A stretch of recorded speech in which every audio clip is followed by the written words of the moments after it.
D'abord, je voudrais remercier les organisateurs de m'avoir invité à témoigner, à faire part de mon parcours. Donc, la fabrique des chercheurs. Donc, si on revient un peu, c'est comment nous sommes devenus chercheurs les uns derrière les autres. Alors moi, j'ai un cursus tout à fait normal au départ. Baccalauréat, DUG à l'époque, licence, maîtrise, doctorat. Et là où ça change un petit peu, c'est que j'ai pas immédiatement intégré l'enseignement supérieur. J'ai fait 2 années dans le milieu industriel, très industriel, de la sidérurgie. Alors déjà, une femme universitaire en milieu sidérurgique, j'étais un peu l'oiseau rare. J'étais donc au laboratoire d'études et développement des produits plats. Donc j'avais la responsabilité d'une section appelée produits nouveaux.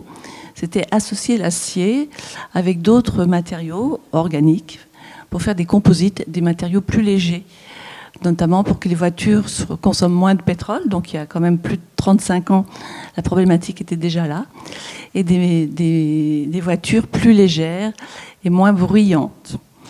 Et puis, faire de la recherche fondamentale, même si je faisais du développement et de la recherche, me tiraillait toujours et j'ai refait des candidatures dans différentes universités. Et Metz m'a accueilli. Alors, je ne parlerai pas des conditions d'accueil, mais un petit peu parce que ces conditions d'accueil vont expliquer pourquoi je me suis investie autant dans l'institution. Conditions où j'ai pas de bureau, j'ai pas de chaise, j'ai pas de salle. Et donc, à un moment donné, il faut se dire, que faire pour créer des travaux pratiques, pour créer un laboratoire quand on me donne absolument aucun moyen de travailler. Donc, ça veut dire qu'il faut être dans les conseils, il faut être représentant de son département, il faut construire des projets. Donc ça, c'est aussi un gros aspect de chercheur, enseignant-chercheur, c'est on est manager de projet, on est manager de demandes de subventions diverses et variées, et donc ça explique beaucoup de choses. Alors mon métier, ma discipline, c'est la chimie. Alors déjà, la chimie, quand on dit la chimie, voilà, c'est hyper décrié. Quand on veut dire quelque chose qui n'est pas bien, c'est chimique. Or, notre corps, notre vie, c'est de la chimie constamment. Nous respirons. La respiration est une réaction chimique.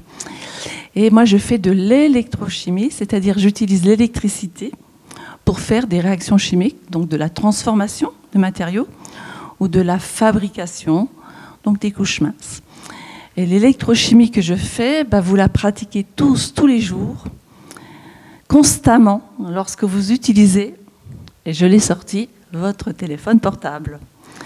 Quand vous le consultez, vous utilisez la batterie, donc vous déchargez la batterie, c'est une réaction chimique. Et quand votre batterie est vide, vous la mettez sur le secteur et vous le rechargez, cette batterie, ce téléphone. Et donc, on refait la réaction inverse. Et donc, la réaction inverse, c'est le sujet de ma thèse, donc il y a plusieurs décennies, et c'est ce qu'on appelle de l'intercalation. Alors, les bibliothécaires, ça va leur parler, un intercalaire. Un intercalaire, c'est on met quelque chose dans une structure. Donc, j'ai mis un carton. Alors, j'ai que 2 mains avec le micro, c'est compliqué, mais je peux, à un moment donné, rentrer dans les pages du livre et ressortir. Donc, je fais de l'intercalation de feuillets où je désintercale le feuillet. Et donc, moi, la chimie, c'est ce que je fais. J'ai des structures qui sont lamellaires ou des structures à cage dans lesquelles je peux rentrer des atomes, colorés ou non. Et l'intérêt, c'est que cette réaction est réversible. Et c'est le principe de vos batteries de téléphone. Et dans une batterie de téléphone, on a incarné une structure chimique qui n'a pas d'intercalaire et une autre électrode qui a des intercalaires. Donc quand vous utilisez votre batterie, votre téléphone, une va se vider totalement, va remplir l'autre côté. Et quand j'aurai retiré tous les intercalaires, votre batterie est déchargée. Et donc, je mets l'électricité et je vais faire le chemin inverse. Alors, mon sujet de thèse était très, très, très fondamental. À l'époque, j'avais commencé un sujet au bout d'1 an, et lors d'un congrès, ça c'est quelque chose qui est très important aussi dans notre pratique de la recherche, c'est que nous allons dans des congrès, nous rencontrons d'autres personnes, et lors de discussions, lors des pauses café, entre autres, on peut échanger. Et un collègue de Bretagne nous a dit, à l'époque, avec mon directeur de thèse, « Oh, j'ai des phases, des composés, mais je n'arrive pas à changer leur composition. Et j'aimerais changer de composition, changer la nature de certains atomes dans des canaux, justement. Est-ce que vous pouvez le faire par électrochimie ?» Et donc, j'ai switché complètement de sujet au bout d'un an.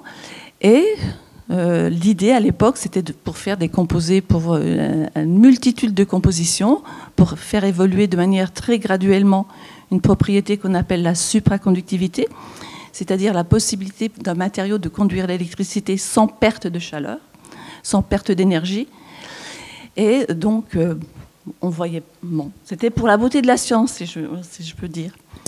Et donc, j'ai fait ma thèse là-dessus, qui a porté ses fruits, qui n'avait aucun rapport avec mon travail après dans l'industrie, mais j'ai pu acquérir un certain nombre de connaissances, de compréhension des mécanismes et un ensemble de bases de données. J'arrive à l'université de Metz, donc je fais mes diverses activités d'enseignante et de chercheuse. Donc là, j'ai changé de sujet. Et puis, la maturation fait qu'au bout de 20 ans après mon sujet de thèse, après ma thèse, je me suis dit, donc avec mon directeur de thèse qui était toujours présent, tout ce qu'on a appris à cette époque, on pourrait l'exploiter pour faire de la valorisation de déchets industriels, de déchets de téléphone. Dans un téléphone, il y a à peu près 100 éléments chimiques différents. Et donc nos déchets urbains sont plus riches en minéraux, en matériaux que ce qu'on trouve dans la nature. Donc pendant très longtemps, on a jeté, puis on a rendu inerte pour que ça ne soit pas toxique, et désormais, on fait de la valorisation.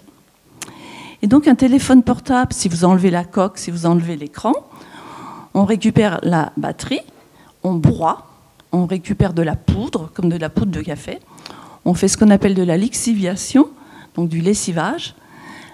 Du lessivage, vous le faites quand vous faites la préparation du café. Vous passez de l'eau sur une poudre, ça descend et vous avez un liquide coloré. Donc là, on a fait un lessivage de poudre de batterie pour récupérer des métaux, le lithium, on en entend beaucoup parler, du cuivre, du cobalt, etc. Et à partir de ces déchets liquides, en réutilisant le principe de l'intercalation, on extrait sélectivement le manganèse, le zinc, et après on peut le réexploiter et le remettre dans le circuit de fabrication des piles. Voilà. Donc le premier point sur lequel je voulais insister, c'est que l'échelle d'un chercheur, dans mon domaine, est très longue. Ça n'a rien à voir avec le temps politique d'un élu. Lui, il a besoin de résultats à court terme, mais la recherche, c'est sur des dizaines, plusieurs dizaines d'années. Voilà, c'est très important à prendre en considération, et c'est que l'aspect recherche fondamentale est à maintenir impérativement dans les universités. Et ça, c'est la force des universités. Donc ça, c'est mon travail de chercheuse. L'autre aspect, c'est l'enseignement. Donc la recherche et l'acquisition des connaissances, c'est faire reculer les frontières.